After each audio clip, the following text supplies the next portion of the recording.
Is it accurate? Who knows? If you say anything with authority, it sounds true. I really sound like I'm all over the radio industry right now, and I don't want to do that, but I will in a world where you cannot believe anything. There was one man. Get to it fast. Right here on the Anycast. Make it strong, make it last. Right here on the Anycast. All right, I am here today with Gord Vickman. Gord, how the hell are you, sir? I'm fantastic. Never better. Again, reaching new levels for me to aspire to. I just candidly, I have been better in my life than this moment. So I probably have too. I mean, don't hold it tropical beach, cold beer in hand. There's probably been better moments, but right now there's nowhere else in the world I'd rather be than here with you, Matt. Oh, likewise. Well, with that being said, give us a little bit on who the hell you are, how you got here, where you came from, where are we today? Who's Gord? Gord is a former morning radio producer and host for Chorus Entertainment up here in Canada. Those in the media biz might be familiar with it. It's a company that is on the verge of bankruptcy and liquidation right now. But it was healthier 20 years ago when I started. And for a period of about a decade, I was the producer and host of 2 morning radio programs down in wonderful London, Ontario. It's a town about 2 hours southwest of Toronto.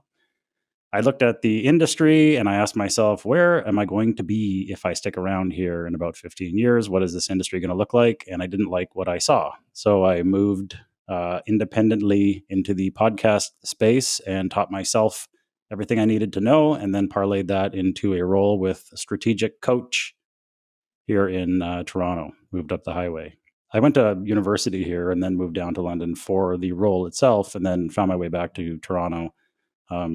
After doing a bit of work on my own as an audio professional, which is my background, and found my way to strategic coach, work very closely with Dan Sullivan, and we have an 11 podcast network right now that promotes the ideas, thoughts, concepts of Dan Sullivan, Shannon Waller, and our associate coaches, a lot of our members, and that's what we do. 11 sounds like a lot. It's a lot of podcasts, but we have a great team and everything's very well organized, and we pump them out as expeditiously as we possibly can. And, Dan's time is quite precious, but he really loves podcasting. So he places a priority on recording his programs, and then we do the rest. So I oversee the podcast network. And like I said, we have a team, we have writers, we have editors, we have producers, we have a social media team. So everybody chips in and we get the shows out. Nice. Well, I'd love to dive in more to coach, but I want to hear more about what writing you saw on the wall in radio that really prompted you to make a move and a relatively large career change. I saw the radio conglomerates trying to fire their way to profitability. They were just shaving people off left and right. People were having 2, 3, 4 different job titles, like business cards were the size of iPads, because that's how big they had to be to fit all your job titles on it. People were just doing like 18 different things. And I said, this is probably going to continue. It's probably not going to stop. And then, I mean, the goal is always, think about, let's use like Major League Baseball. You start out in AAA, then you move up to AA and then single A. Or if you're a hockey fan, you start out in junior and you move your way up through the system. But what they were doing was that path didn't really exist anymore because they were trying to get the razzle dazzle. They were hiring sort of like C-list celebrities to host radio shows in major markets because they already had that built-in audience, right? They didn't. Right. It wasn't about like cutting your teeth in a city like Sudbury, Ontario, where I was born, a city of 200,000 people, and then you move up to, I don't know, Winnipeg, and then you go to maybe Calgary, and then you bump up to Vancouver, and then you hit Toronto. So there was no real path forward to hit those ultra major markets because all those positions were being filled by celebrities or former musicians or whomever because they had the built-in audience already. So there was really no path for me to get where I wanted to go, which was a major market morning show, preferably in Toronto. There was just no way to get there.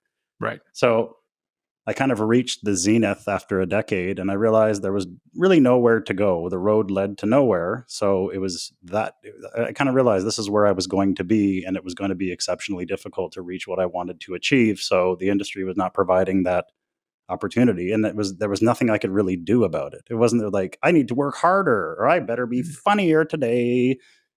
It didn't matter what I did I was Right. never going to achieve that level. I was never going to get where I wanted to go. So I said I need to look elsewhere, and that's what I did. And it was the best career decision I ever made. A throwback, the company that I worked for, God bless them. There's some wonderful people working there still. Don't know many of them because everyone I worked with has been fired or let go or gone or moved on to other things.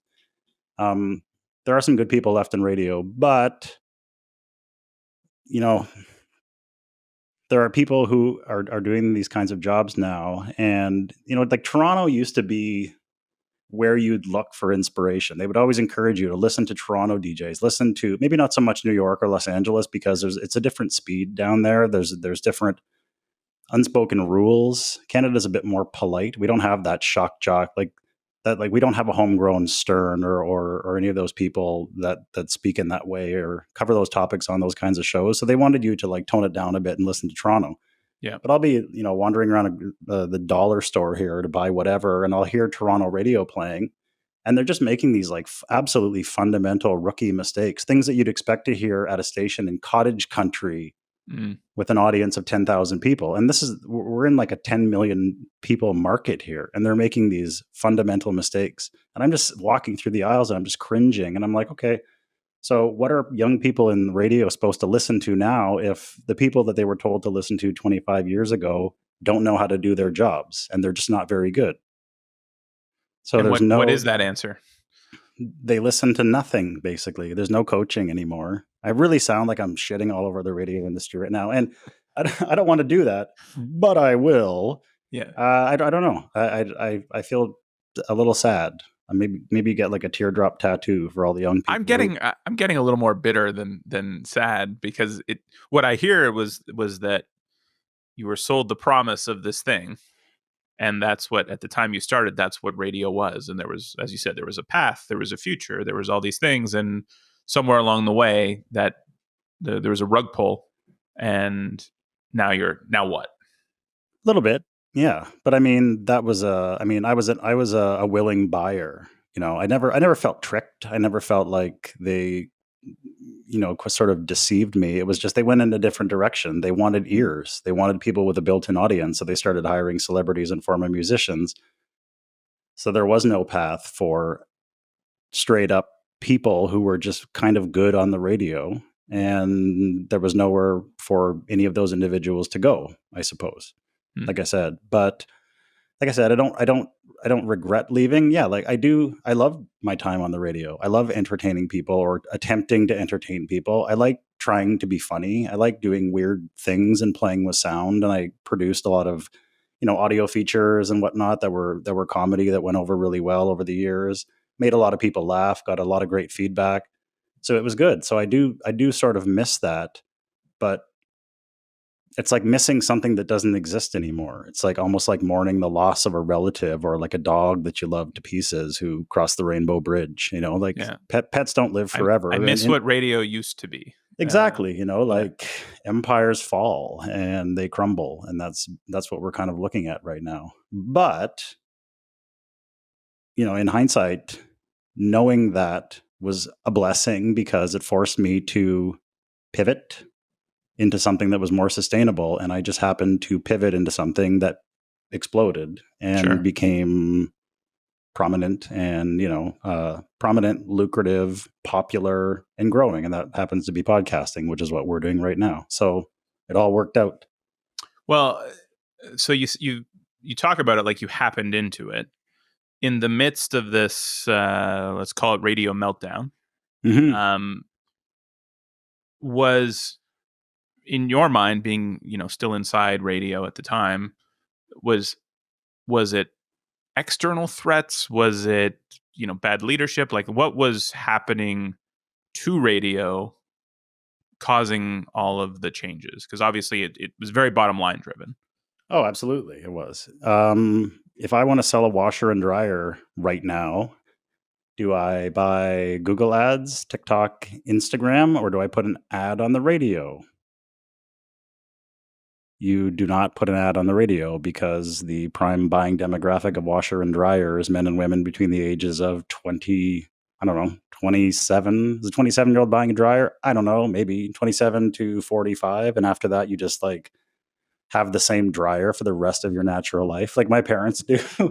Like I think my parents were like drying the Declaration of Independence with the dryer that They don't make have them in their like that house. anymore, though. They break down precisely one day after the warranty period expires. Yeah, and my parents have a microwave in their kitchen. I swear to God, it's 42 years old. It still has a dial. You got to push it and crank it. It's 42 years old, probably exuding way That's a too lot of much. gamma rays. A That's lot of gamma in the rays. kitchen. A lot of gamma rays. Like my dad is growing like a third arm out of his left shoulder. We're not quite sure if the microwave It's has the water something to do with supply. It that. has nothing to do with the Yeah, microwave. I mean, we can't point fingers, but perhaps their 42-year-old microwave is rendering everyone in the neighborhood, infertile and Yes. a litany of other medical problems. But they don't make things like they used to, as you said. And if you want to sell something now, you go. I mean, marketing 101, go where they go and do what they do. Yeah. Pretty simple. So if you want to sell things to people, you go where they go, and people are online. People are so online these days, and no one's sitting in their car listening to radio ads anymore. Right. So the revenue plummeted, and with that, the ability of those who operate radio stations to hire competent talent, and they just had to shave, keep shaving people away. And along with that, like no one ever got better by having less talent available to them. No one ever said, "Oh, let's get rid of 40 people and we'll be way better than we were before." I mean, you might if you got rid of 40 really bad people, but for the most part, you're going to end up getting rid of a lot of good people with good ideas and good work habits, who were the bedrock of your organization. And along with them, so too goes the quality, and then this, the toilet flushes, the downward spiral begins, and that's sort of where they're at right now. Yeah. And was there a move for that 27 to 45 washer buying crowd? I mean, are those people listening to more podcasts now? Like what's happened to the audience for radio, I think is like an interesting question, because there's, the advertisers is one side of the equation. Yeah.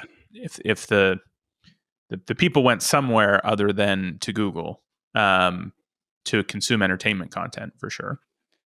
I mean, I still look at the metrics. I still look at the numbers. I just have this weird curiosity, and they monitor things, and like, it's like the acronym is like AQH. So the average quarter hour, like how many people can you drag through the top and drag through the 15? So it's like, okay, so like this demographic, we're dragging through three-quarter hours. So we can assume from that, and they're making all kinds of assumptions about how many, like 13 to 18-year-olds and 17 to 27-year-olds are listening to the show, and this and that and the other thing.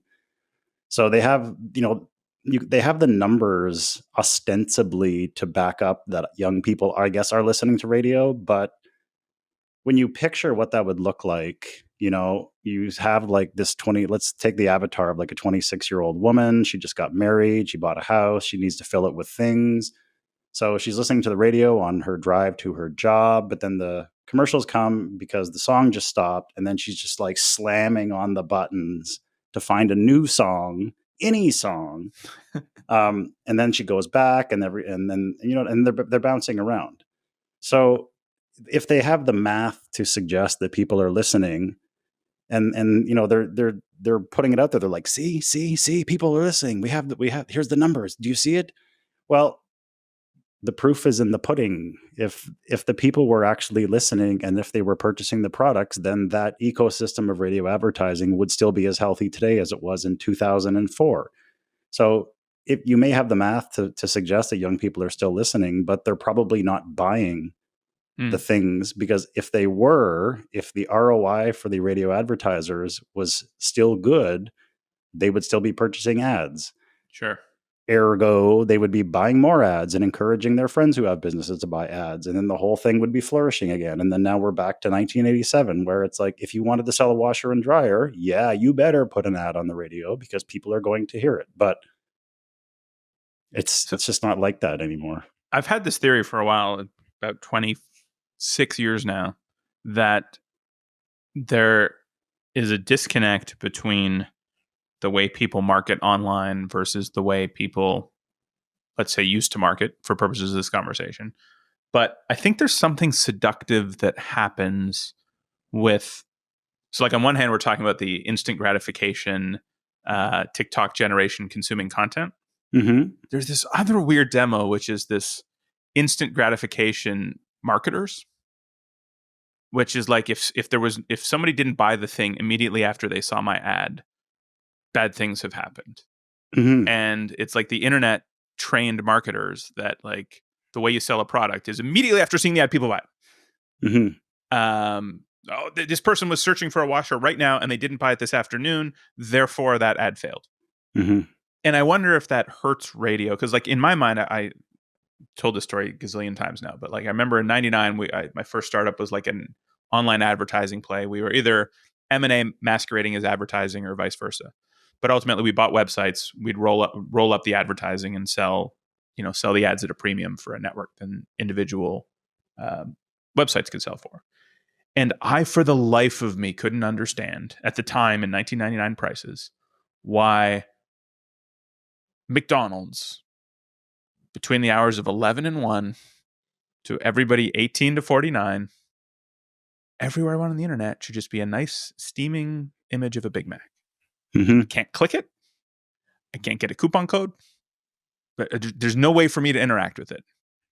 Just a billboard follows me on the internet, knowing that it's lunchtime, knowing that I'm the proper demo. And today they still can't get that right. It's like No. they're so close. They're like, okay, but now go in the app and fill in a coupon and like I will give you a discount, but first you have to give us this. And I was just like, brand billboard 101. Like, and I wonder to radio if it's not that the ads are any less effective today. It's just that the marketers don't have the patience for like, we're going to advertise Maytag on the radio all the time. And in 9 months, we're going to wait and see if there's more ads or there's more washers sold in that zip code. Or I can buy a Google ad, and in an hour from now, I'll know that 5 people clicked on my ad. Mm-hmm. Like I feel like there's a short attention span in marketing now.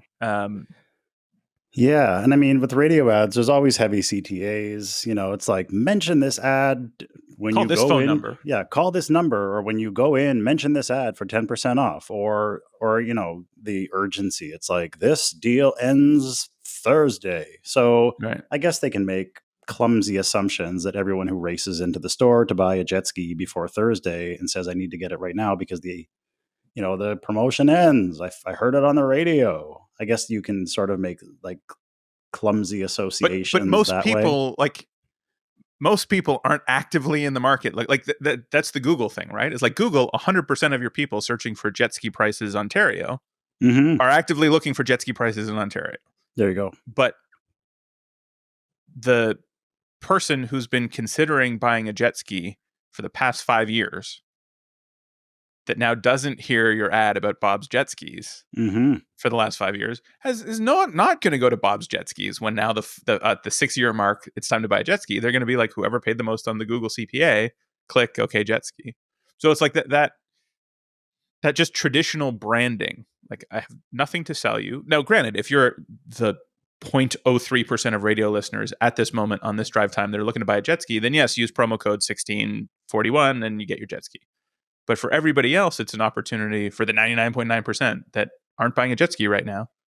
Oh yeah, Bob's jet skis. Interesting. They have good deals. Noted. Yeah, I mean, radio ads were always like the spray and pray. It's kind of like that guy at half court at the basketball game, and they're like, "We're going to give you 25,000 if you sink this basket backwards." Yeah. And then like every once in a while they do it, and the clips go viral, and 25 years later we're still watching them because it's so ridiculous and unbelievable. So, but the thing was like when you had 90% of people commuting. Let's go back to 89. When you had like 90% of the people listening to their favorite morning show in that moment, the spray had gravitas because everybody. So while there may be like that 1 out of 1,000 person who's in the market for a jet ski who just wakes up in the morning, he's like, I should get a jet ski today. The spray was so thorough and so all encompassing that it was easy to sort of scoop that one in 1,000 guy who's just thinking about buying a jet ski. But now it's like he also couldn't go to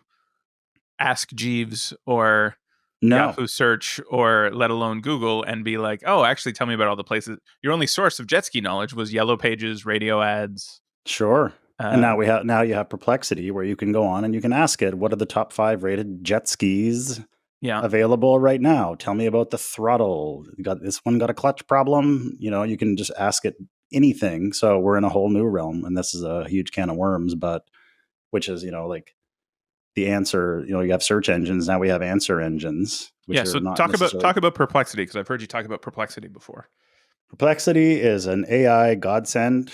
Some people love it. Some people don't. I can't figure out why some people wouldn't like it, but similar to ChatGPT, you just go on and you can talk to it. It can give you therapy. It can recommend a restaurant. It can tell you what's going on in Toronto. It can explain abstract concepts and spits it out. Is it accurate? Who knows? But they certainly sound like they know what they're talking about.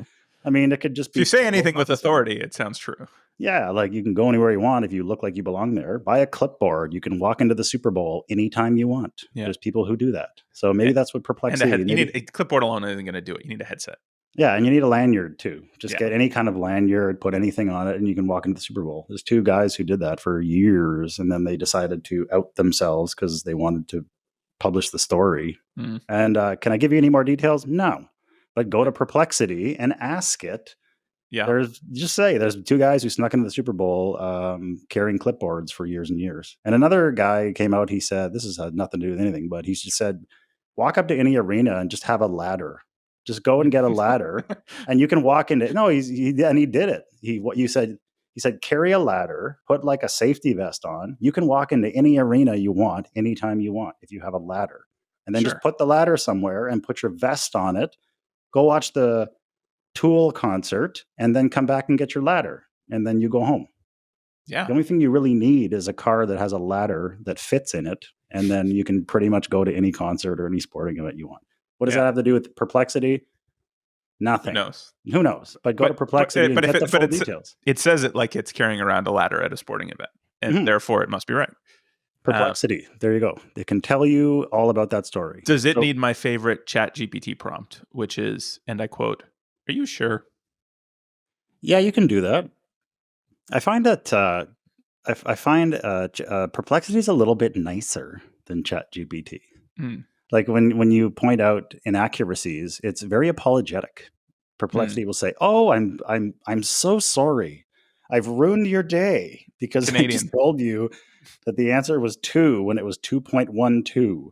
The math was a little off, or it's very apologetic. So it's sort of like an aunt that hasn't seen you in 14 years, and then like tells you something that's really wrong about your family tree, and then she feels bad about it like right through dessert, right until she leaves. But GPT, I guess, has just, I don't know. It's almost like it gets offended when you tell it that it's wrong. It's like, well, why don't you go stuff it? If you're so smart, you go figure it out. I went through a 45-minute period at a very boring dinner once where I kept going. I had ChatGPT write a cancellation letter for my ChatGPT account because of how bad its previous answer was or something. And it was I got it into a bit of a self-loathing cycle, and I was like, no, say it was worse than that. Say it was worse than that. And so it's talking about just how bad the quality of ChatGPT is. Well, maybe it would have learned from that. I mean, I don't know, like, because it's always learning, right? Like some people said, if you're in a niche business and you're trying to find strategy and you're asking AI platforms to help you, it's just learning. And then it's when your competition goes to ask it the same or similar questions, you've now trained it to give your competition better answers for the people who are trying to sell the same sorts of things that you are. Now, is that true? I don't know. I've not inside the plumbing. Yeah, well, we're also in a place now where half the answers it's training itself on are now people pasting ChatGPT into a Reddit post or a blog post or whatever. So now it's training on its own, like the new data it's getting, right? So like let's say you put a marker in the sand in 2020 and said everything has been trained on prior to 2020. None of it was generated by AI or generative AI. Go to 2024. 15% of its training data is now either right from AI supported something. And so there's going to be some sort of self-fulfilling cycle here where there is no new information for it to be trained on because all the information came from previous AI generated queries, or at least a high enough percentage where it makes the whole model go like, That's like a game called getting high on your own supply. it's like a game of broken telephone on it. Like, Yeah, it never works out. No. You're just gonna, yeah, if you're a drug dealer, there's only one rule. There's only one rule. It's just, get your fingers out of there. Well, speaking of drug dealers, let's talk about Dan Sullivan. No. But let's talk about Coach for a minute or five. Sure. So for the uninitiated, what is a strategic coach? Strategic Coach is a business program for growth-minded entrepreneurs. So for those who qualify, and it's not for everybody, but for entrepreneurs who have been in business for a number of years and meet a minimum income threshold, if you're looking for a way to think about your thinking, think about your life and your problems differently, we have workshop programs and community and resources and tools for entrepreneurs to think things through a little bit differently than you might find elsewhere. And we're 35 years old as of this year. Yes, 35 years old. 20,000 plus entrepreneurs have been through the program, many of whom have been with us for 25, 30 years plus. Founded by Dan Sullivan and Bab Smith. And that's what we do. That was a pretty good, I don't know if that was how many floors of an elevator that was, but that was a good elevator pitch. Probably 4, probably 6. Yeah. Full disclosure, I have been in Coach. I'm technically not currently in Coach, but soon we'll be back in Coach again. I'm on a Coach hiatus at the moment. But that sounds like a very interesting niche to reach, first and foremost. Not sure drive time radio, call Bob's Jet Ski Factory if you're an entrepreneur meeting the following criteria. I mean, how does the podcast network specifically fit into growing Coach? So Dan started his first this is Dan Sullivan we're talking about. He started his first podcast with Joe Polish of Genius Network fame. Joe is a marketing, I would go so far as to call him a legend in Arizona. And Joe had an idea to start a podcast. Dan admittedly didn't even know what it was. I mean, he had heard the term, but I don't know if he could really describe what it was all about. And Joe said, we just sit down. It's kind of like a radio show. We talk about things. And then, being ever interested in the new and the interesting, he said, okay, let's do it. And he's told me in his own words, he said, I was nervous the first time I did it. And Dan, if you know him or you know of him, he's not one to particularly get nervous about certain things, especially performance and talking about what he knows, because he knows all this stuff like the back of his hand. So he said, I was nervous for the first time and I felt kind of stilted and awkward. And that was 10 years ago. I believe the first show was 2012 or maybe 2013. Was it 2013? Anyway, Ask Perplexity. The show is called 10X Talk, Dan Sullivan and Joe Polish. And Dan discovered that he liked it. So he started creating show after show after show because he wanted to talk to his friends and his colleagues, clients, just people that he found interesting. So he created an entire collection of podcasts. And in his own words, again, he said it was a huge mess. Nobody had taken responsibility. No one on the team had ownership. So they went out in the wild to look for someone to just take ownership and oversee everything and make sure everything was running, and make sure they were being marketed properly, make sure that they were being out there. So that's where I came in. And it was interesting. A woman who used to be in sales for my morning radio show was a membership advisor for Coach at the time. And she had contacted me. She said, they're looking for someone to oversee the podcast. I think you'd be great at it. And I looked into Strategic Coach and I went on the website and I was like, what is this? I couldn't figure it out. I was like, what is going on here? I had never heard of anything like this before, but I knew who Dan was. I had this, I had sort of embers of who he was. He had been, my friends who were entrepreneurs had mentioned his name in passing throughout the years. And just like you see bits and pieces of what he's doing online and whatnot. So went through a long and arduous interview process, and I think there were like 400 different interviews. And I think they did that because they wanted to get it right. They knew the person who would be working on the podcast would be working closely with Dan, so you don't want to hire a dummy. And I believe I'm not a dummy, so The very last meeting, I like to say it was sort of like I worked my way through the levels of the video game. If you remember, Yeah. like the Kung Fu Final Master in the boss. 80s, like doodle-doo, Dan was the final video game boss that I had to not defeat but impress at the final level of the video game, and I guess I did so because he offered me the role, and then he just stood up and left. And I remember in the conversation I had with him, we never even talked about the role because I think he knew enough, and he was satisfied that I was going to do a good job. We sat there and we ended up talking about our grandfathers for about an hour, and then we talked about sushi, and then we talked about something else, and then he just said yes, and then I said okay. And he goes, well, I'm sure that's the word you wanted to hear today. If you're, he's like, well, this is kind of a job interview, right? I'm like, is it? Because we've just talked about nothing. We have not mentioned the role at all throughout this entire hour and a half long conversation. And then he's like, yep, see you Monday. And then he stood up and left. I was like, okay.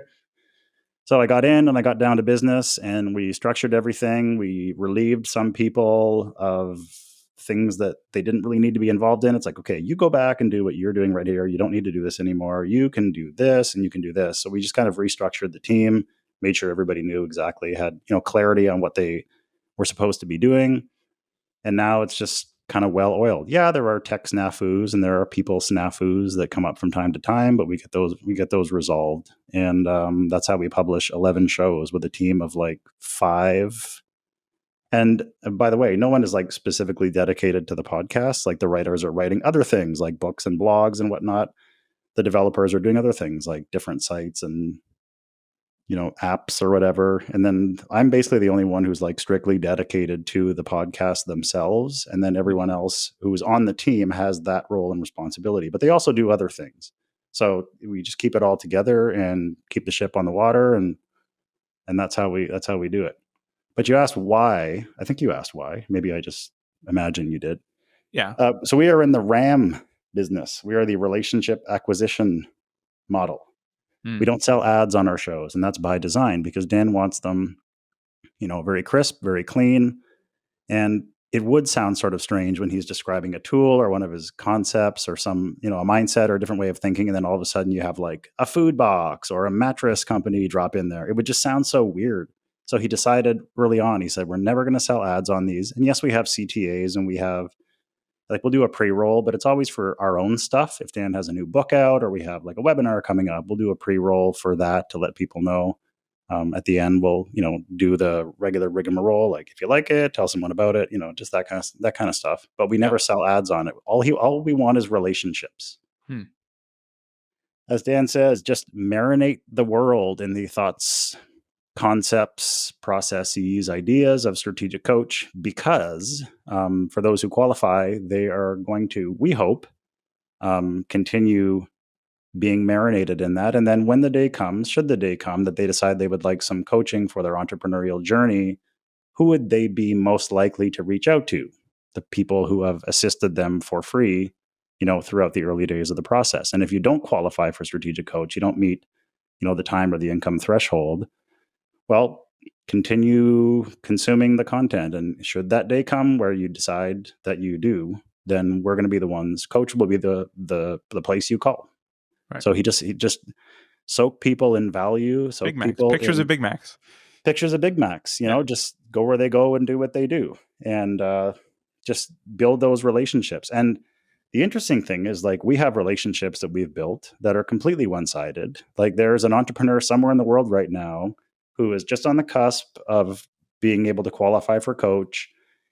Maybe he's been listening to one of our shows, or maybe 2, 3, 4 of the shows for years, but has never engaged. We have no idea who this person is. And then one day they just sort of come out of nowhere, book a discovery call, and then the next thing you know, they're in the program. So then during the onboarding process, the MAs, the salespeople, will just say, well, how did you hear about Coach? And they'll be like, oh, I've been listening to your podcast for 5 years. Okay, well, that's kind of mission accomplished. We've always seen it as the long game, right? Going back to, you were talking about how, the impatience of marketing, where it's like, I put out 3 podcasts and we don't have 3 more clients. This is a failure. And then they're just like burning the studio down. No, it's a slow burn. It's a patient thing. We know that the shows that we're releasing today might not be the thing which would trigger someone to reach out and engage with us, it could be 5 years. But Dan and Babs and those who have founded Strategic Coach, they knew that right from the hop. So it takes a little bit of pressure off me as well, because there's no immediacy. Like, we know this is the long game. We know that we're marinating people. So yeah, we want our numbers to grow, and they have grown consistently for a number of years, but there's no immediacy for me no one will ever say, hey, listen, we put out a podcast, we put a pre-roll on telling everyone to book a call. And we only got like 2 book calls, but we've had like 50,000 listens this month. What's going on? Like, the conversion's terrible. What's going on? Yeah. I always say, like, you have to know where you are in the funnel, right? So to ask someone to book a call and send you a check for, we've just met, like $12,000 would be the same as like making googly eyes at someone across the bar and walking up and saying, oh, will you marry me? And we'll just spend the rest of eternity together. We'll have 4 beautiful children. We'll get a cottage in Muskoka. Like, it's going to be great. Well, you're a weirdo if you do that, because you don't even know his or her name yet. So that person doesn't understand the dating funnel. And people who don't understand the podcast, or like the sales funnel, the marketing funnel from podcasts sit at the very top. Okay.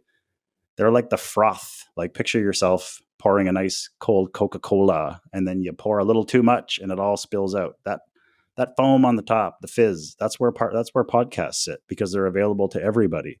There's a lot of steps that have to happen before you get to the bottom of that funnel. Like, podcasts, you listen to it, then you listen to another one, then you listen to another one, then you find out about a free ebook download. So then you go and get that because you heard about it on a podcast, and then you find out about something else. Then you hear about a webinar, and then maybe you do nothing for 2 years, and then you go back to the podcast, or maybe you discover another one that we do, and then you listen to that for 6 months. And then as you sort of like playfully and intelligently work your way down to that level, to that point where you're committed to booking a call and engaging and having meaningful conversations, there's just a lot that has to happen in there. So it's not immediate. And what's great is, like, Dan understands that, Babs understands that, I understand that, most professionals in the business understand that it's really difficult to get people to do things right away from a podcast ad. Right. It's really hard to Yeah. get people to do things, to get people to commit to anything. Well, to your point, the message needs to be timed right with where they are in the relationship. And the hard thing with the podcast is you don't know where you are in the relationship with any one listener at any one piece of time. There's 20 people that have been hearing about Coach for 7 years and are ready to write a big check tomorrow, or there's 20 people who just got sent this link and have no context for anything, and definitely are going to get turned off by, like, what do you mean I write a check this episode? What? Yeah. Like, I just listened to the podcast because my friend Bob said that it was really great. And now you're telling me to go and give you guys a check for $20,000 or $12,000 or whatever. It's like, just keep stacking the value, right? Here's a show. If you like it, why don't you listen to another one? Why don't you listen to another? I got here by accident. I was looking for a show on drugs. I was looking for a Strategic Coke. What is this? Oh, there you go. Right. Yeah. So just keep value stacking. It's like, you get this for free, you get this for free. And yeah, they're not free. You're paying with your time. We understand that. And that's why we try to be concise and we don't meander. When the conversation's done, we end the conversation. That's just, good pod management. That's just good content management. I feel triggered by that. I'm sorry. I'll stop talking now. But yeah, value stacking. Just keep stacking the value. It's like, here, you like this podcast? Here's another one. Here's another one. Hey, if you want to, if you're interested, here's a free ebook. Just go there and download it. You can put it and go to 10-minute mail, and you still get the book, and you get a disposable email. It's like, we don't even care. Just take the book, because you get the book. And now it's like the marinating continues. And when you're savory enough, give us a call. That's it. That's marketing, right? Like that's so. Coach obviously has other avenues that look like the froth on top of the Coke. Sure. Internally, do you have a sense for how effective podcasts are just at that level as froth goes? I mean, it's always kind of baked my bean for years, because the grand question is, because we know we've just sort of decided that it's like, you can't really decipher how effective the shows have been, because you know that you're marinating that person out there who's going to sign up in 3 years, but we don't have time machines and we don't have crystal balls, so we don't really know. So my whole thing is like, how do you quantify the anecdotal? We have people coming into the program all the time who say, I've been listening to your shows for 5 years. It's like, why did you call me right now on January 3rd? Oh, I had like 2 weeks off at Christmas and I listened to like 41 episodes of this podcast. And I realized like I've been thinking about this for a long time. And I don't know, it's just like something happened and I realized I have to take this step right now. So we have all these anecdotes, we have all these stories, but how do you quantify that into like a spreadsheet? How do you make predictions on that when everything just seems so random? And I'm here right now sitting with you, Matt. I have no idea. I don't know how to quantify the anecdotal. Do you put like a checkbox on the input? Well, on the you have intake form? I guess my suggestion or my theory was that you have other anecdotal things, right? Like, Sure, yeah. I word of mouth, somebody referred me. Okay, so X percent of people checked that box in their call. X percent of people said I've been listening to the podcast. Realistically, which I think is where you're going, most people probably said both. Yeah. Right? Which is like, I was referred and they sent me the podcast, and then I attended a webinar, and then I listened to more podcasts, and it's everything stacked up together. Like, yeah. And we'll find out from, we do have, did someone refer you to Strategic Coach? Who referred you? Because like that's, word of mouth, greatest way to bring people into your business. There's no better way than someone you like, know, and trust telling you about some great new product or service. That's, this is like, these are diamond referrals here. So we do have a way of knowing which clients, like Joe Polish, for example, the gentleman with whom Dan has done his 10-year podcast, the first podcast ever. I think Joe has referred like, I don't know, thousands. I'm just making it up. I don't know. Yeah. Thousands of people have become Strategic Coach members through Joe Polish.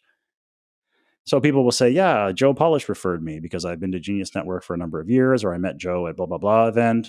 And then we'll find out later, it's like, yeah, Joe Polish referred you, but you had been listening to 5 of Dan's podcasts for the last 7 years. You didn't really bring that up when we were talking to you, but now it's like, hey, did you know we have podcasts? Oh yeah, I've been listening to Dan's show for years. But you said Joe Polish referred you. Well, he did, but I found out about Joe from the podcast. So you're also leaving it up to individuals, like unless you have like self-reporting. Yeah, like take the French fry lamp and you're gonna like strap someone to a chair and put the heat lamp on them and go like, how did you find us? Yeah. It's very like film noir. And realistically, like we're not gonna start putting that pressure on people, because it's like, okay, you're here now. It's like, how did you get to the party? Who cares? You're there. Welcome. Grab a drink, sit down, music's playing. It's good. Everyone's having fun, right?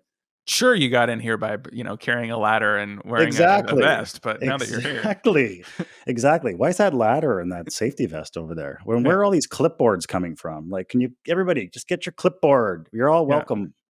Next year at the Coat Check, there'll be a separate clipboard stand and some hooks for the ladders. Yes. I may have just given away a way for people to sneak into Strategic Coach. Just like next time I go to Coach, I'm just going to bring a ladder anyway. There you go. Like, who's that guy? I don't know, but he's got a ladder. So he looks important. Looks like he belongs here. What's your business? Ladders. Yes. You'll be like the mystery guy. Yeah. Event ladders. Ladders for all special events. Yes. Exclusively. Mm-hmm. Well, it's interesting because when we started advertising on podcasts in 2006, I think. Mm-hmm. And how'd that work out for you?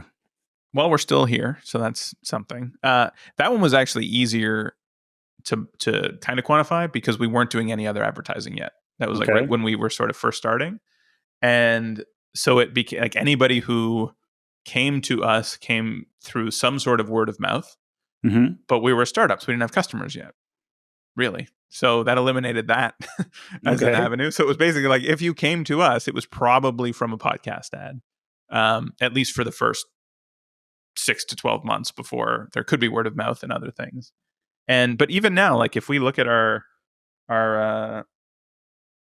Google Analytics stuff, but this has been true for 20 years now, is like the number one search term that drives people to our website is CacheFly. Mm-hmm. Which makes it very like. Which makes it, yeah. Like they're like, I heard about you somewhere, so I Googled it, and now I'm at your website, and I was like, Okay, somewhere, thank you. But it was somewhere that like didn't have a direct link, or else you would have clicked the link. You wouldn't have opened a new browser to type CacheFly. So it like sort of deduced that you heard the word out loud on a show, and now you're here. Yeah. So it at least 20 years ago it worked, and it was easy to track. But today, we do almost no podcast advertising anymore. But our number one search term remains CacheFly. So now it's a little more. It's harder to figure it out. So I understand the dilemma, because you never have that perfect control. Like we only had the perfect control for like 6 to 12 months. Yeah. And then all of a sudden all the data is ruined. Have you ever thought about another campaign? Like when you think about who would need a CDN right now, Yeah. and then just drilling down on that. I'm just like spitballing here. We did. I have no dog in the fight. Yes. But I'm just curious. No, to I know like if a good you've ever spitball. thought about it again. Yeah. So we do occasional runs. Like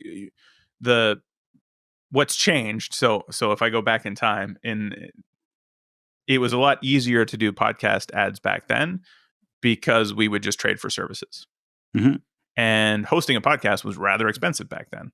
Mm-hmm. So it was actually a pretty straightforward win-win for most people. Today, hosting a podcast, especially the bandwidth side, unless you're super big, is relatively inexpensive. And most people would rather not have free bandwidth from CacheFly. They would rather have money from CacheFly. Mm-hmm. So the value prop was a little bit different back then. But we did a campaign last year with This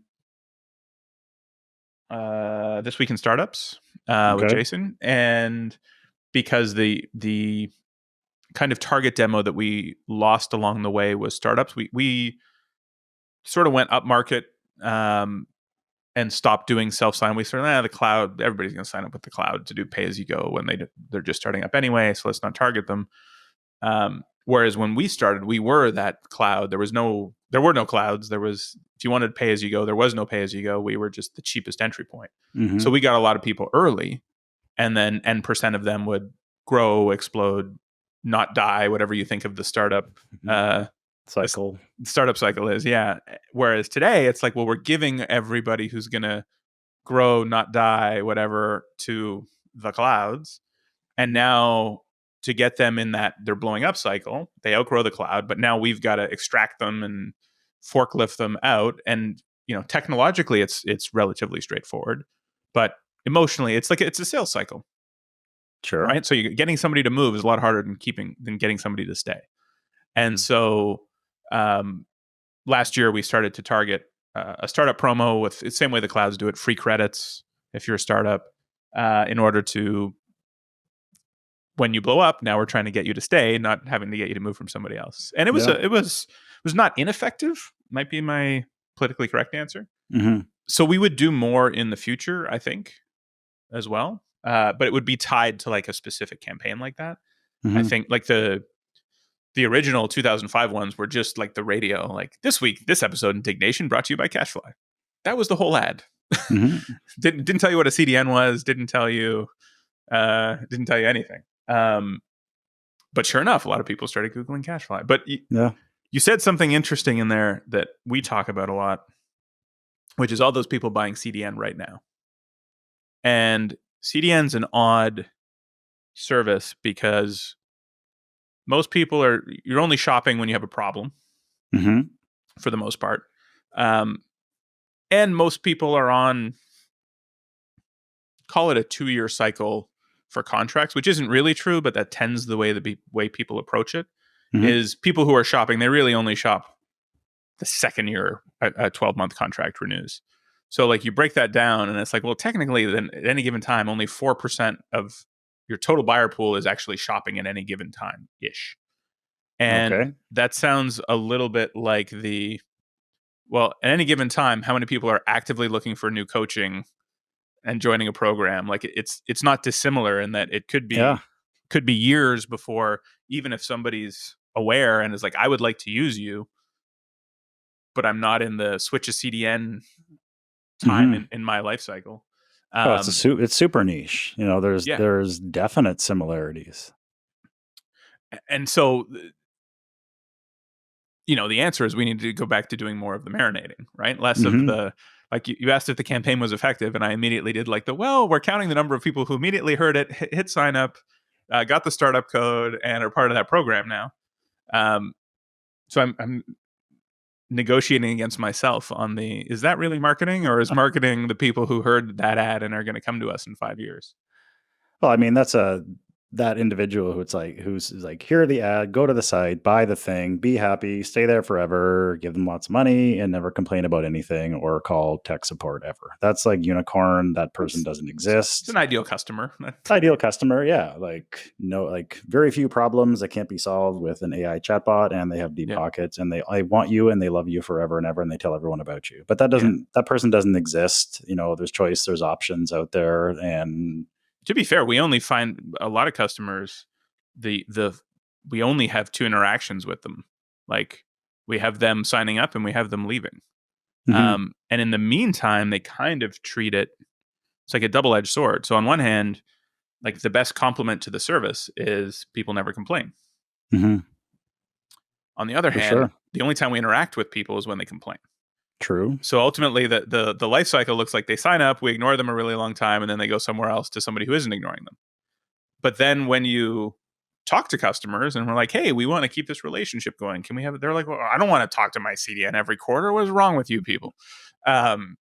So it's an interesting dilemma, which is like, but you miss the touch point of them being like, you know what? I'm thinking about moving to this new AI powered thing. And, they've been calling us and they've been telling us how special we are and that like we're a unicorn and they love unicorns. And so that's the downside of having a bit of a low touch service, is just that people don't want to talk to you, but then you also lose the opportunity to find out that they're unhappy about something or whatever, but just below the threshold of they're going to tell you they're unhappy. So they just live in this spot of just like, thinking about like our average customer's with us for 8 years. Mm-hmm. So the last 2 of 8 years, they're in some sort of state of like, I could leave, but I had nobody, like I haven't hit the inflection point. I don't want to talk to them. Like that'd be annoying. But Amazon just gave me this big offer for new credits. Let me, I'll move for free. Okay. Click, click, click. Oh, by the way, that sounds like the 7-year itch almost. If you said year 8, what do they say in marriage? The 7-year itch. 7-year itch, yeah. So when the customers reach the 7-year mark, that's when we catfish them. We set up a fake CDN that I was thinking fruit basket, but if you really want to get evil, I mean, I'm into it. I want to hear what you have. I want to hear about catfish them.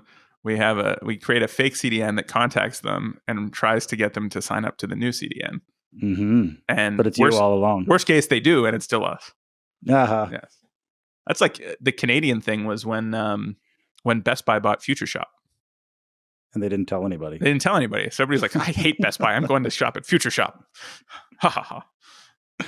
Or we have grocery conglomerates up here, Loblaws and No Frills. They're like, I'm never going to Loblaws. It's too expensive. Yeah. I'm going to No Frills. It's the same family. Yes. It's the same billionaire oligarch. The money is deposited to the exact same bank account. The exact same guy gets the money. So if you want to save 20% on your red peppers, go to No Frills. Don't go to the higher end place because they have an olive bar. So that's how they justify charging like $9 for a liter of milk. But if you don't want frills, people will pay anything for an olive bar. It's like, damn it, I want frills. I want mini frills, and that's why I'm going to pay more. But it's all the same people. Yeah. So I like that catfishing idea. It's kind of interesting. I hadn't thought about that till just now, but that's what I would do now that I think about it. I'm glad I put the bug in your ear, like but I can't tell AI about it, or it will tell all my competitors to do the same thing. You're training it. Yeah. Don't ask it anything. Unless you want to ask it about that ladder guy we were just talking about an hour ago or whatever. Well, in that case, the Super Bowl. We've actually uncovered an entirely new industry. Okay. Which is feeding bad information to your competition via AI.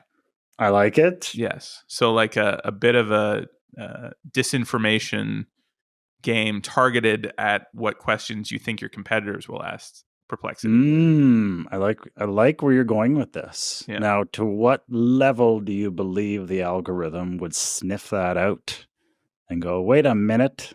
What? This is a guy feeding me. You said you got it in. You said you had ChatGPT going in like a loop of self-loathing. I did. So you did have some like Jedi mind tricks on this thing. So I'm like, you definitely have the foundation to Well, start this. Then you start a second business, which provides the defense to the GPT service that detects the first business. Yeah.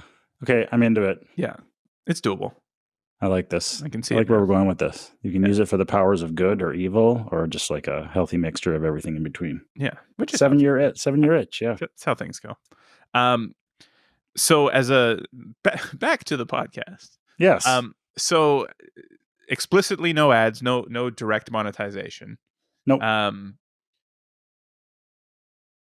Obviously a long-term marinate. I like the marinating play. Relationship building. How many other companies should be looking at it that way but aren't?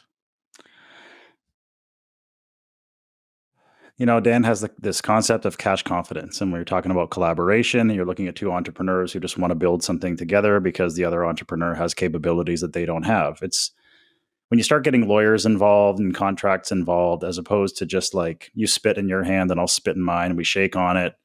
And that's how the collaboration goes. He said it's impossible for two entrepreneurs who don't have cache confidence. So what does he mean by cache confidence? It's like if you need the money right now and your collaboration partner does not need the money right now, then that collaboration is doomed to fail because you're going to be at odds all the time over get the check versus the person who can play the long game. Yep. So like if you're starting a podcast and your goal for monetization is selling ads, first of all, nobody wants to talk to you until you have at least 25,000 downloads per episode. Like like any of those programmatic ads people, unless you have like a name, unless you're like, hey, Justin Bieber launches a show with Oprah Winfrey and Puff Daddy. Okay. Like tomorrow. They don't have a show yet, but you best believe that a lot of people are going to want to be putting ads on that program because they just know. So if you have the name, you're going to get it. But yeah. And I first learned about this, like, Matt, last time we saw each other, we met at Podcast Movement. Okay. It's the big industry conference. It was in Washington. Don't call me Maryland. Like it's Washington, but it was a different state. It was in DC, but it was in Maryland. It was in DC, but down the highway. So, we were talking about, I lost my train of thought here. What was I talking about? Monetization. Oh yeah. Oh, monetization. Okay. So that's a wacky conference because you have like hobbyists with like sitting right next to like 15-year industry pros who are making, millions and millions of dollars from their shows and everything. And then you have like the knitting lady who's over here who's kind of like, I knit and I talk about knitting and I'm here because I want to learn, like, how do I monetize my podcast, talk about knitting? By the way, very niche. So you probably can make a lot of money if you are an expert knitter. Mm-hmm. It's a strange thing. It's kind of misguided in terms of how people think they're going to make money from it or what they actually want to do. So yes, you can make money from podcasts by selling ads, but the way that we do it is not by selling ads. But so to answer your question in a completely roundabout way, it's like how many companies should be doing this? Probably most of them. If customer acquisition in that way is your end goal, like you want to bring customers into the fold and you want to keep them for a very long time. If you have info products or if you have digital products or if you're a SaaS and you just want to bring them and you want them to stay, as opposed to making like that one sale. Like once somebody buys a mattress from the mattress company that advertised on the podcast, they don't need a mattress again for 12 years. So they're probably not going to be purchasing another one. So if you want to bring people into the fold and you're trying to sell ads as a way of monetization, then yeah, you probably could consider that relationship acquisition model that we're using right now, which is just, like I said, marinating people in the thoughts, concepts, and ideas of Dan Sullivan and Strategic Coach and our other coaches to bring them into the fold to take that step once they're ready to take that step.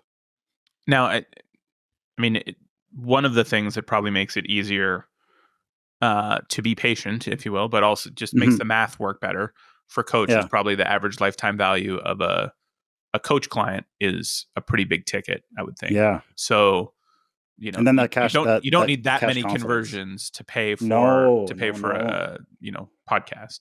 No, you don't. And then back to the cash confidence thing. It's like Dan doesn't need the money right now. So it would be negligible. Any revenue that we would generate from selling ads. And we get approached all the time by people who would like to place ads for their insurance company or their financial services or their mattress. I don't want to spit on the mattress companies. Like, I'm sure they're lovely people. I'm sure they have comfy beds, but we don't want them on our shows, and food boxes and everything. And we get approached by people. Have you ever thought about, like switching your audio hosts or do programmatic? Well, I have thought about it because I think about a lot of things, but I've never considered it. Right. So any money that we would make, it's just not like, yeah, we probably could generate 6 figures and above by selling ads, either programmatically by having someone else choose them, which a lot of people choose to do because they don't want to worry about it, or having, like a little non-traditional revenue. NTR is what they used to call radio station websites, going way back to where we started in 2004. We're like 2004 to 5, 6, we had banners on the radio station website. That was called NTR. That was a throw-in. So if you buy a radio ad, we'll throw in for you 6 weeks worth of banners on our website. And people are like, "Ugh, I don't want that. Why do I don't want to be on a web. Now I have to make a banner. I have to I don't want to be on the World Wide Web. I just want I want people to hear me when they're driving around." So yeah, getting to my point is any money we would make would be contrary to the spirit of the vision that Dan Sullivan has for the podcast network. So yeah, it is. We're probably leaving 6 figures on the table. We definitely are. But Dan has, in his own words, the cash confidence to not need the money right now and to have the cash confidence to play the long game so people can have these crisp, clean shows that are just pure value stacking. Yep. And then eventually sign up, write a big check, keep writing a big check for 30 years and live long and prosper. Unknown number of people that would do that you would turn off by bombarding them with an ad every time, right? Like that's the hidden diminishing returns, right? Yeah, because it's like cash now, cash later. Yeah, cash later, cash confidence, cash later. We don't want the money now. Dan doesn't want the money now. We'll wait. So one of the things that I certainly took note of when we were in DC, and that I know you and Dan have been talking a lot about recently on your show, is what is this new scary AI thing, and what are the exciting opportunities around it, and or why is it the worst thing that's ever happened to civilization? Everybody in DC seemed to be on this is the worst thing that's happened to civilization kind of vibe, which I think is the... I don't think the podcast artists felt that way as much as the podcast artists might have felt that way. Sure. Where do you see... I mean, well, why don't we start with podcasts, but eventually we'll transition to world dominance. Mm-hmm. Where do you see AI, let's say in your day-to-day today, or projecting a year out? How are you going to be using AI, and then how does that look for the rest of the world? Well, I mean, there's applications right now that are just mind-bending. AI voices. You can feed it a script. If you want to do a CTA, before you had to go and hire a voice actor, or I would do the CTAs with my own voice, or we just get someone in our office that has a lovely delivery, and we'd have to get the audio engineer and drag everybody down to the studio, and we're doing 5 takes. But now there's programs that we're using. They're quite cheap, $25 US a month, and you have an entire library of AI voices. And if you want to feed it a little 3-line script for a CTA, you do that. You pick your inflection, you pick your mood, and there you have your voiceover. Bada boom, bada bing, little music bed underneath it, and then you have your pre-roll. So it's like, we have a webinar coming up in 1 week, and we need to promote it. We know that we're getting this many thousands of spins on our shows, so can we just let everybody know that, there's this webinar coming up? It could use a little bit of a boost. Okay, well, we can do that. In an hour, I can get a pre-roll on there. So whatever the 4,000 people who are going to listen to the shows from now until then have an opportunity to do so. So lightning quick, turn around, easy peasy, don't have to bother anyone. And it sounds great. Now, it wasn't like that a few years ago. The AI voices that were available a few years ago were pretty bad. They were very clearly not human beings, but we've gone way past that right now. For show notes, right? So we are going to finish this recording. You're going to have notes. You're going to have resources for people, things we talk about. You're probably going to link to. You're going to have a summary, probably a transcript. We have a platform that we've been using for maybe 6-7 months now, where you just dump your audio in and it gives you the transcript, and then it gives you your notes, and then it has an agent built into it. So if it gives you something, or if it doesn't give you something that you're interested in having, you can just say, hey, I think I would like a different format for this. And it will go, oh, certainly. And then it churns out and it spits out exactly what you want. So you don't have to have a human being sitting there like actively transcribing like some, like court stenographer, but with a QWERTY keyboard, because that's how it used to have that's how you used to do it. You had to listen to the show and type it out, and it took forever. But now it takes seconds. And then you have to have that writer or whoever's doing your show notes, you have to trust that that person knows what to listen for and what is important, because that would be a subjective thing. What's important to that person might not be at all what you were trying to get across in the show itself, because that's just their interpretation of what's important. Maybe that person is not maybe they weren't listening very closely. So that solves that problem as well. And now there are, voice cloning. Okay. So you take a short snippet of someone's voice. You only need about 15 seconds now. And an AI can now imitate. And this is like in full throttle with phone scams. Like grandmas and grandpas are getting scammed for a lot of money because they're getting phone calls from people who sound just like their grandchildren who are in dire straits.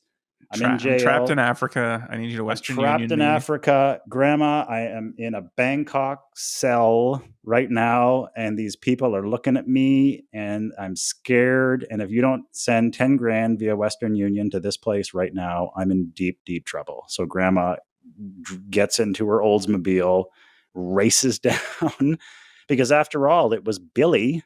I heard him. Well, it's not. I'd know his voice anywhere. I know his voice everywhere. He sounds like an angel, and it was him. And people are getting scammed left and right. So that's a little segue parlay into like the evil of it. So what's good about it? It's like we don't have to hassle people to do voiceovers for little CTAs that we're trying to do pre-rolls. We have shaved off the time it takes to get show notes and transcriptions done, so we can publish shows more quickly from 2 weeks into 2 days. And then I guess if you wanted this voice cloning application to be applicable to you, let's say, for example, someone who is as action-packed as Dan Sullivan, he would never go for this because he doesn't, he wants to take, he wants full agency of that which comes out of his mouth. Yeah. But if someone were not as concerned as he is, and, in some sense, rightfully so, you could have that voice clone host a podcast for you if you wanted to, and you would be publishing podcasts when you actually weren't even there. Right. So you could be, but then we get into the whole conversation of what is art? What is performance? It's like, I published 4 podcasts this week, but I didn't do anything because the script was written by an AI and then an AI voice. Well, then you really didn't do anything. So did you want to participate in this, or did you not want to participate in this? Or if you're just filling it in for patchwork, I said something wrong, but now I'm in Hawaii, and my editor, my producer needs to get me to say a line differently because I fudged a fact. Well, the voice clone, now you would just feed that text in, and it would have you say the correct date that the Second World War ended, when you messed it up the first time because you were thinking about something else. You were hungry. I don't know. So now you can find those little patches of AI of your own voice, indistinguishable for the most part from you actually speaking. So we'll pull that back into we'll pull it out of the shadow realm and back onto the rainbow side of good. Like anything, it's a tool. It's a tool, Right. Matt. Like if you give someone a hammer, you can use that hammer to build a house for a family that needs one. Or you can take the same hammer and you can go and like smash someone in the forehead with it. It's a hammer. It's the same tool, and it can be used for good or for evil. And AI, I've always seen as the same way. It's like it's a tool that can be used for extreme good or for extreme evil, and it's up to the individual to decide how they're going to use that. Scammers will always be scammers, and thieves will always be thieves, and jerks will always be jerks. And it just equips them now with a little bit more power than they perhaps ever had in their scammy, jerky lives. Mm-hmm. So everyone's just going to have to become a little bit more attuned to what's going on. Yeah. Unfortunately, grandmas are the first victim because they don't get it. Right. But this generation, our generation, and the previous, they're going to be growing up in this world, so they're not going to be believing everything they read, see, and hear. Right. I already don't. Sure. Well, I think what's changed is the economics around it. Mm-hmm. Right? Like the difference between now I can pay 50 cents to make a movie versus I used to pay $10 to go see a movie. Yeah. Which was completely fabricated, fake, was not based in reality at all. Like the ability to make moving pictures that aren't real has existed for a very long time. Let's just say CGI in the 80s. What do you mean that movie wasn't actually shot in outer space and there aren't actually droids and Wookiees and like my eyes must be deceiving me? You mean there wasn't a camera crew on the Titanic? Like they weren't actually there when good-looking people drowned and were eaten by sharks? I thought they were there. Like that was it. So like there's a suspension of disbelief that you sort of inherently have in when you go see a movie. But you're going to see a movie and it costs somebody a couple $100 million, well, maybe not, $50 million to make said movie, as opposed to now you don't know that you're going to see a movie. It's just a picture that showed up a video that showed up on your phone, and actually the cost to produce it to fool you was rather cheap.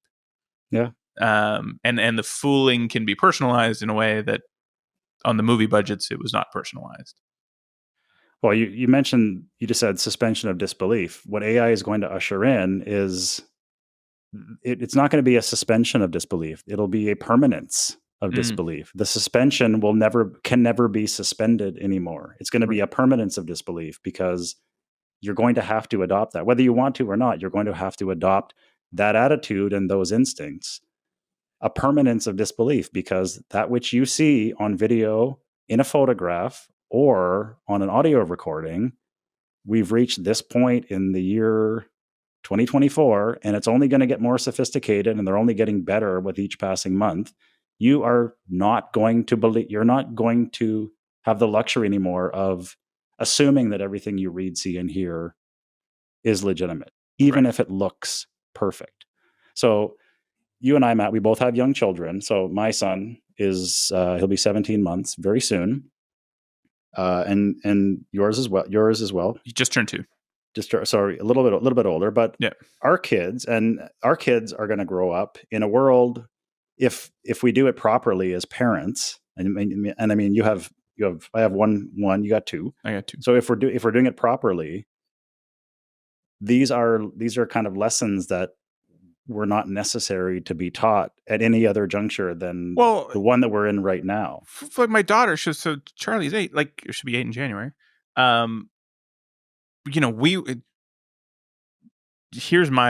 You and I and everybody before us and after us until now, never get into a car with a stranger.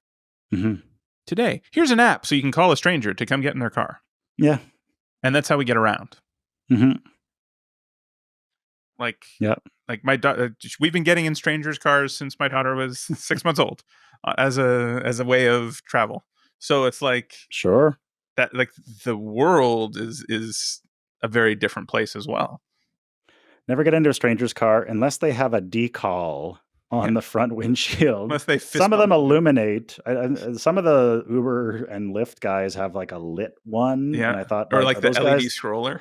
Yeah. So some of them have like the lit sign that says Lyft, and some of them just Yeah. have a sticker. I've always wondered about that. Is like, do you have to pay? Do they pay for that? I've never driven Well, it for a used to rideshare be- company. so- I don't know. Like, why do some guys get the lit one? Because it looks so much cooler than the guy who just has the sticker. I was never a Lyft person. Like the first version of it threw me off, where it was like you get in the front seat and you fist bump the driver when you get in. I was just like, I'm not interested in that. Gross. Yeah. I don't want to do that. Yeah. Ever. The Um, people I know, I'd sit on the back. yeah. I always want Just the to full piss chauffeur off your friends. with my If you ever wife. do- yeah, Hey, we're going to the yeah, grocery store. I'll sit in the back. You can chauffeur me. Thank you. It's a fun joke when your friend picks you up. You can steal this joke, but sometimes like my buddies will come and pick me up. Always get in the back seat on the passenger side and be like, "Oh, thanks for being here. Really appreciate it." Yeah. As if they're an Uber driver. And then they they'll talk to you. You're like, I they'll- said no conversation in the app. I click no conversation. Yeah. Some of them just roll with it, like, "Where are you headed, sir?" And then some of them get really steamed. They're like, "Get in the front right now." But yeah. Another fun thing you could do is if you see someone rollerblading, pretend you've never seen rollerblades before, and then keep that going as long as you can. Yeah. Like, did you see that? Did you see that guy? He had like skates. Wait, there were like wheels, but it was on, and the person you're with he's rollerblading. What? Wait, what are they? What? Are you serious? You've never seen it. And then it's just funny. Just keep it going for as long as you possibly can. Most of your good friends will be like, "It's a rollerblade, you idiot." Yes, Just moving on. Knock it off. Can we just go to Burger King? We did this together 3 months ago. Exactly. Yes. Or you can pick anything. Pretend you've never seen like a bird before. Birds aren't real. These are the things we do to entertain ourselves when we have active imaginations and whatnot. And in a world where you We've can't seen something. believe any And video there you or go. picture. In a world where you cannot believe anything, and just there like was the book one man. One man had never seen rollerblades before or birds. Yes. So yeah, like permanence of disbelief. Yeah. This thing that we're going to have to introduce to our children as they grow up. And I have a feeling, I don't know how you feel about this, but I think it's just going to be kind of baked in. I think maybe like during the earliest of the formative years, where you would your script would be something sort of like, you can't really believe everything you see, and then eventually they just hear that so much where it's like, my fear is almost like they may see something with their own human eyeballs, like in the meat space. Like they might see like a guy doing something in a parking lot, and they're like, "That's not real. Yeah, that guy totally didn't light that. That's AI. He's not lighting that car on fire. Why is it smoky? Where's all this smoke coming from? Yeah, like where's all this smoke? Why does it smell like burning rubber? Like they just won't believe anything, and then you're just going to have this entire like mega generation of not only skeptics but just people who refuse to believe anything. It's like, like fight the fire in the theater thing. It's like, there's a fire, the theater's on fire. They're like, that's AI, and then everybody just dies a horrible death because they don't want to believe anything. So it's like we end up in the Idiocracy movie, right? Like we're right. Yeah. So that's the challenge of parents, is teaching our young people that you can't believe everything you see, read, and hear ever again. And it's official as of right now. But there are some things that should be believed. So when you're older, you're going to have a choice to get an implant in your brain. And if you choose to get that implant, then you also won't be able to believe anything that you think is happening in reality either. Mm-hmm. Because everything you see will be filtered through something technology-wise. Yeah. Well, they tried that and all the monkeys died. They tried the neural implant and all the monkeys died. So until the monkey lives, I don't think anybody should be putting it, unless you really have nothing to lose. Like I am a proponent of like 50 years out, the monkey's not going to die. That's all I'm saying. In the next 50 years, they'll figure out how to do it. Sure. And there were some guys who wanted it. They're just like, there's people, they're just like, I'm sure I'll put it in my brain. Like I got nothing to lose. Like there's some people, let's call a spade a spade. There's people who like don't have a lot going on right now, so maybe they're like, maybe I'll get the imprint in my brain. Like it can't make my Wednesday any worse than it already is. Yep. So put the implant in my brain and compensate. How much did you say I'm getting paid for this? Exactly. How much? How many cases of Bush Light am I getting for this? This is my third human trial this week, so I want to make sure I've got my salaries negotiated. Yeah. Well. So one of the things that I've heard you and Dan talk about specifically around AI, and then it might be even specific to this version of AI where we're talking about deepfakes and the like, is I'm going to blank now. Knowledge versus wisdom. Okay. And so, like, the knowledge is now seeing that this car is on fire in the parking lot, but the wisdom is knowing that maybe it's not, or maybe it is, and being able to decipher, what seem like very obvious facts from reality. I don't know if it's a Dan quote, but I always like the different knowledge is knowing that tomatoes a fruit. Wisdom is knowing not to put it in a fruit salad. Could be a Dan. Doesn't immediately pop out, but yeah. But along those lines is like at some point the skill will develop, or the set of skills that will develop really quickly probably, is how one interacts with the AI, both in terms of information that you're being presented that was generated through it, but also in the generating it. How do you see how the human element, or for the sake of podcast conversations, like the creative side, it's a tool for the creative side, and then there's a chance that the tool, usurps its purpose and starts generating content on its own. Like I've got Notebook LM audio things I listen to, and I'm like, oh, these are pretty good. This is I much prefer this way of. This is much better than reading all those PDFs that I shoved into it to make this audio. How do you see that human wisdom, that human part that AI or at least language models will never be able to replicate, and what's the distinction? Well, you kind of nailed it there when you're like, knowledge. You can impart the knowledge. You can teach someone something, but wisdom is something that comes from within. It's the accumulation and the dissemination of that knowledge. In a weird way, it's like, I wonder if podcasting has kind of reached its zenith. I wonder if it's kind of at kind of like the iPhone, like people are whining about the iPhone. What just came out? Was it 16? I think so. 16. I have an X because I'm at the stage of life where I replace my phone when it stops working. Yes. That's just what I do. But my mother-in-law buys a new phone pretty much every 2 years. So I just wait for her to get one, and then I get her old one. So I just don't buy phones anymore. So there's an example. So we mentioned that podcast movement conference, and I went to this is years ago. It might have been like the Denver one or the Dallas, maybe the Orlando. I can't remember, but there was a company, and they were working with spatial audio. Okay. So they're like, and it was this guy, and he was up there, and he had this thick German accent. He's like, if they're listening to your podcast on the iPhone and they have the right headphones, you can tell them to nod, and they will get a website from you. And I don't know, just his accent made it sound kind of evil. I might have butchered it there. If it helps, that sounded very evil. Very evil. Yeah. So basically what they were working on, and I don't know anything about this, but it's like, so you have your Apple AirBuds in, and then you're listening to it on your iPhone. You could say on the program, if you want to know more about my company, nod yes. So the person would nod, and then you'd look at your phone, and then your preferred browser would be up, and it would just have the thing there. Or it's like, if you want this, like, shake your head no. So it's like, you would shake your head, no, I don't want this. And I remember sitting there, and I'm like, that's really neat and useless. It's one of those things, like, it's really neat that someone's doing it, but it's also incredibly useless because you have to make many assumptions. Like, what percentage of the people who are listening to you are listening on an iPhone with AirBuds in right now who definitely want to know more about you? It's probably in the minority of your podcast listenership. I'm sure there are lots of people, and all of it, and who are going to be able to open their phone to look at the link. Yeah. But don't want to. So they're willing to take the phone out of the pocket to read the thing. Mm-hmm.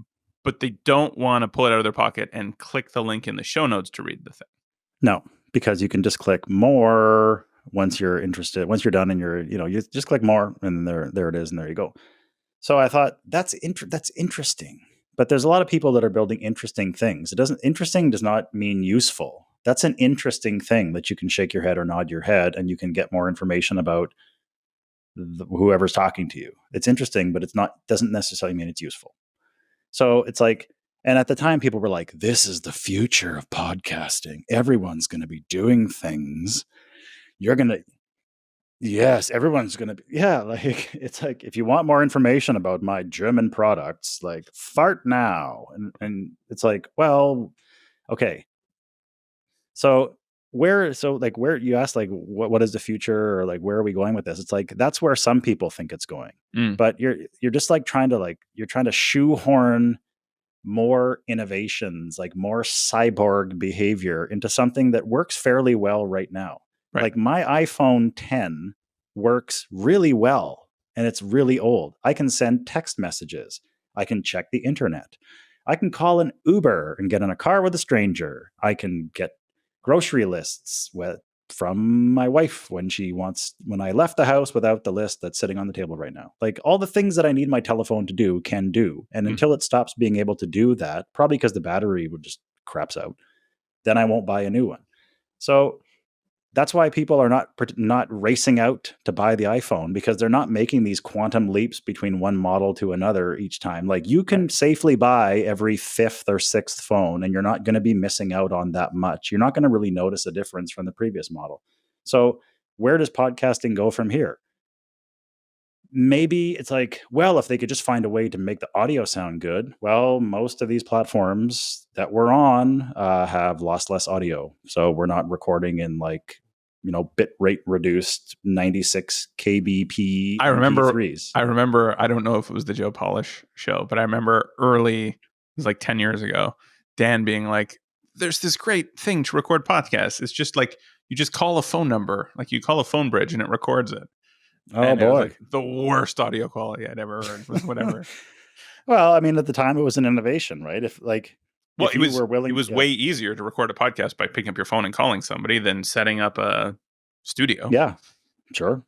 And all those things were available. So it's like, if your whole mantra is like, done is better than perfect, then maybe that telephone thing, and if would have been fine if it's like, I got to get my message out now. It may sound terrible, but it's got to get out. So that thing would be useful for in person who's like in that But today AI could clean that up and make it sound astounding. Adobe Podcast, drop the worst audio in the world. This thing is a miracle. Like, I have no skin in the game here. I don't know these people, but Adobe Podcast, just drop audio in and then it cleans it up in seconds. And it would take a normal engineer like 15 days to accomplish that, and it would cost a fortune. But anywho, so like, we have crystal clear lossless recordings. We have 1080p 4K video capture coming very soon. Like, it's in beta. Everybody, and then if someone's like talking into a plastic Fisher Price microphone they just yanked out of their kids, speak and spell, and they sound terrible. Well, now you have AI tools that are going to clean that up, and they're only getting more sophisticated. So it's like, what's going to be left to do? Well, when there's nowhere left for tech to go, then we're going to have to start like defaulting back to ideas, right? Ideas and entertainment. This is, like in the biggest way, it's like, this is show business.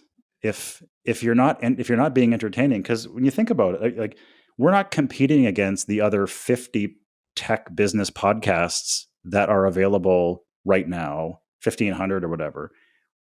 When you release a podcast, you're competing against all the other things YouTube that person could be doing with you're competing against all the other things that person could be doing with an hour of their time. Yeah. And if TikTok is more entertaining than your hour-long podcast, they're going to spend that time on TikTok. So you're not competing against other podcasts. You're competing against other things that they could be doing with that time. So being interesting through being interested, being entertaining, being funny if you can. Sometimes, take a risk. Not everything that comes out of your mouth will be funny, but if you do it long enough, you might hit on something.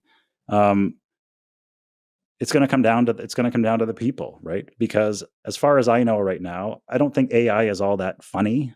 I don't think AI is all that entertaining. No. And I think there will be a hunger. There'll be a thirst for human. I don't know, human contribution. Yeah.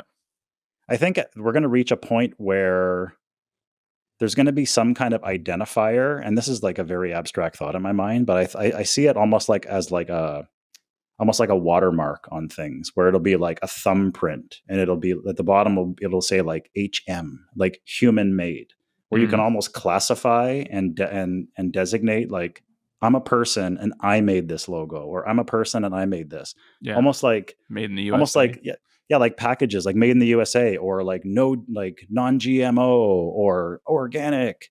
It's like there's going to be some kind of identifier that like a person made this, and then there's going to be a bit of a movement That's for people to still- go, yeah. All of those movements, though, are still like there's a boogeyman.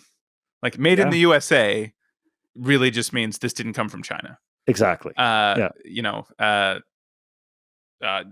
Non-GMO really is code for GMOs are bad. Yeah. But I don't know that AI will ever get to that. Like, is it important today in today's music landscape that people know that the latest song on the radio was not made with AI? Probably not, because there's Yeah. 1,000 songs a day made with AI, and none of them are good enough to be on the radio. Mm-hmm. Right? Like, there's no. And by the way, this is back to the case of like AI has been around for quite a long time. Mm-hmm. Being able, my mom being able to interact with AI, by going to a web browser, that's new. Yeah. But, technology to, make new musical tunes is not new and has been around a while. And yet artists are still making music. It's so early in the proverbial hype cycle. Yeah. That all the end game what ifs look way out here. The analogy I've used for this over the last little bit is comparing it to when Pro Tools came out for music recording. Mm-hmm. Music as we know it is dead. Right? Yep. Like in 1992 or whatever, just all music is dead. Musicians no longer need to play instruments. Singers no longer need to be able to sing. It's all dead because now we have Pro Tools. And so the last great album was recorded last week on tape, and now that's the end of music. Yep. Every editor that had the razor blades and the tape and the wax pen, they just took the razor blade and just like cut both their hands. Like, that's it. Yeah. I mean, this is my final act of editing. I'm gonna edit my own hands off. Right. And the reality is, all the same musicians are playing all the same tracks, and now they're getting stored in Pro Tools instead of on tape. And the editor still has to figure out how to overdub a bad vocal, or they punch in a drum that's on time instead of 100 milliseconds fast. Like, it's the same. It's a tool. Everything's the same. And sure, there's medium concerns about auto-tune and people being able to perform live, but people were running backing tracks in the 80s and 90s too. It just. It's always the end of the world, right? Like the computer itself was going to be the end of people needing to work. Mm-hmm. Like they just in the 60s, we've all been not working for the last 80 years. I don't know about you, but yeah, I haven't worked in decades. Yeah, because somebody invented a computer. Video killed the radio star. That's it. Although their MTV is dead. I will say the internet killed MTV, but or Much Music for us. I don't know. It seems so, and I get it. It's cool, and it looks a little bit like Skynet, and a few other things that might be the end of the world. But it also still looks an awful lot like a thing that can't spell strawberry or whatever else, fun, weird prompts. So it's just. And I get it. The evolution is going to happen fast. Mm-hmm. I'm there. So today's version isn't going to look like the version 20 years from now. But my other always AI example is like worth 30 years at least into putting sensors to detect hands in sinks and hand dryers.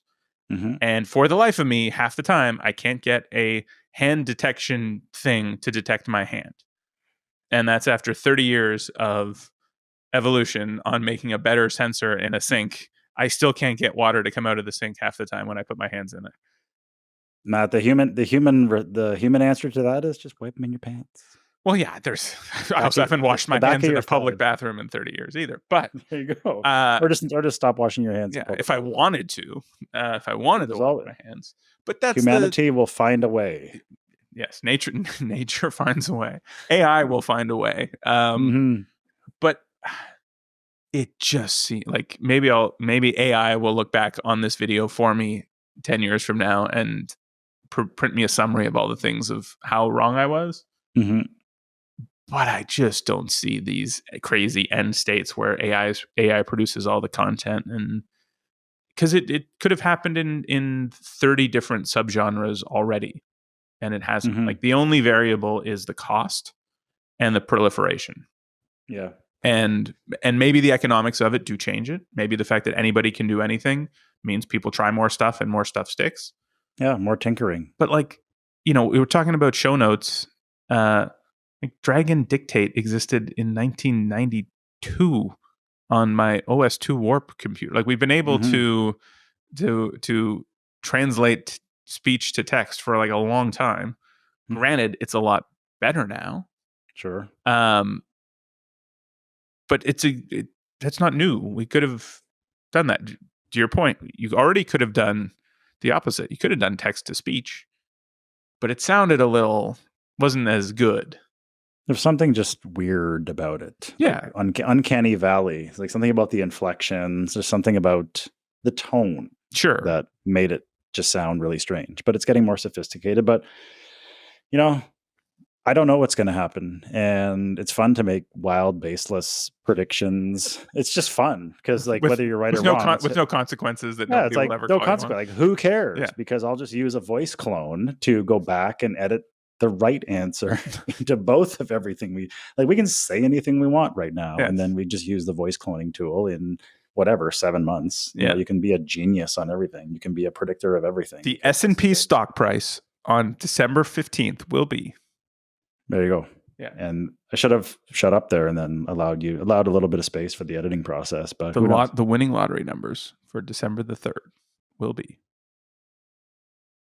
Okay, that's enough punch it. There you go. Yeah. Skynet. Yeah. We'll plop them in there. It'll sound just like you. Okay, before we go, I would be remiss if I did not ask you how fatherhood, if at all, has changed your perspective on the world. You mentioned it a little bit about now you're thinking forward into my kids, I'm going to have to teach them X, but is the world a lot different than it was 17 months ago? It is. It's a beautiful place. It's a tired place. Skin in the game. Parenthood and nihilism cannot exist in the same skull. And I think I may have held on to my teen angst a little bit longer than most teens. I might have been like a 30-year-old with teen angst. But it's like nihilism and parenthood just cannot coexist. There's an inspiration. There's a reason for, and I'm not suggesting for a minute that people that don't have kids can't feel this way as well, but those who do have kids have a very specific reason to want the world to be better tomorrow than it was today. You don't find a lot of nihilistic parents because they want the world to be better than it is today for their children. So that would be like an all-encompassing, throw the parachute over every subject we could possibly talk about, like lamps. I want lamps to be safer because I don't want it falling over and smashing on my kid's head. Yeah. I don't know, microwave ovens. I want microwave ovens to be safer because I don't want them giving my child radiation like my parents are absorbing. Your parents did not get that with their 1975 Panasonic that you have to crank a dial on the side of it to get things to run. It's weird that it came with a lead vest. Yeah, when you get an X-ray at the dentist, they have to put that big lead bib on to nuke up some Kraft dinner. But so yes, it has changed my perspective on everything. I want to be a better person. I want to be healthier. I want to work harder. I want to. I just it just makes you want to be a better man, better husband, better dad, better citizen. I find myself a lot more calm now. I remember reading once that your testosterone drops when you have a kid because you're not supposed to be out fighting in bars anymore. You're supposed to be at home, cleaning bums and so men's testosterone drops precipitously when you have a child because they don't want you, like, they just, like, this is like really ancient stuff, because it's like, we don't want you out fighting lions anymore. Like, don't take as many risks as you did. You must protect the child. Like, you must come home. You are like your precious cargo now. You got to come home. You're infinitely replaceable in every other location except under your own roof. And that's something that I have never forgotten and maybe needed a reminder of. And then my beautiful reminder via way of my son arrived 17 months ago. And, with that, I'll shut up. And that's the basics. Is it makes you want to be a better person and to strive to make the world a little bit better than it was yesterday in all facets of life and work and friendship and family, everything. What I heard is you're infinitely replaceable by AI in all areas except for one facet. There you go. Yeah. Awesome. Gord, thank you so much for your time. This was fun. We'll have to do it My again pleasure. sooner than later. I had a really good time today. Like I said, it's been a long time since I've had a free-form discussion like this with really great questions and super interesting, and I got a lot off my chest. So this was therapeutic for me. Thank you. Send the invoice. Yeah, you have my email address. Send the invoice over. Awesome. Thanks, Gord. Thank you. Another round, so much more to talk about. Gonna aim to satisfy with help from CacheFly. Get to it fast. Right here on the Anycast. Make it strong, make it last. Right here on the Anycast. The Anycast podcast, brought to you by CacheFly.